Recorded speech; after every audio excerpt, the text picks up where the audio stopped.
अस्सलाम वालेकुम। आप देख रहे हैं PA न्यूज़ HD और मैं हूं आपके होस्ट सादिया बतूल।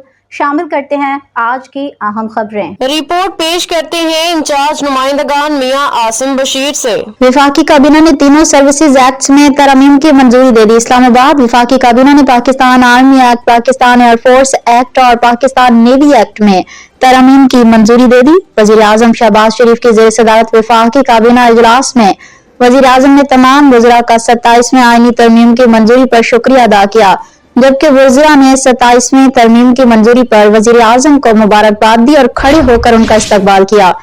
एलामिया के मुताबिक वफाकी काबीना ने Pakistan army act, Pakistan air force act और पाकिस्तान नेवी एक्ट में तरमीम की मंजूरी दे दी। तरमीम का मकसद अफवाज पाकिस्तान से मुतालिक कवानीन को 27वें आईनी तरमीम से हम आहंग करना है। तरमीम के तहत chairman joint chief of staff committee का ओहदा मौजूदा चेयरमैन के रिटायरमेंट के बाद खत्म हो जाएगा। न्यूज़ स्टूडियो से अब तक के लिए इतना ही। मजीद खबरों और अपडेट्स के लिए देखते रहिए PA न्यूज़ HD।